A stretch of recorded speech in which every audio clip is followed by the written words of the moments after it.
Halo, selamat malam sahabat otomotif. Kali ini saya memberi ulasan tentang Elf.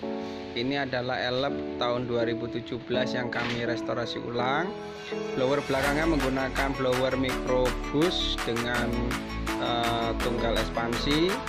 Lalu kompresor saya menggunakan kompresor Toyota Jepang asli, dan blowernya A3 blower Denso bikin kapsul. Dinginnya sudah sangat baik, bagus sekali secara ukuran. Belakangnya bisa 8 derajat, ini kacannya sudah berembun. Lalu depannya tadi saya ukur bisa 3 derajat.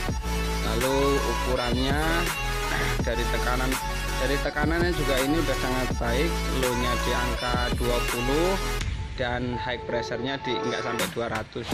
Ini di posisi stasioner 1000. Nah, ini kaca-kacanya. Kaca-kacanya sudah sangat berembun. Nah, diharapkan dengan seperti ini, saya yakin para penumpang tidak mengeluh kepanasan saat siang hari. Ini adalah hasil kabin di ruangan. Belakangnya bisa 8, lalu bagian depannya kita bisa sama-sama lihat. Ini dinginnya 2,1.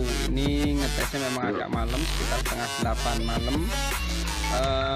Saya menggunakan blowernya A3 dan belakangnya menggunakan microbus dengan satu ekspansi.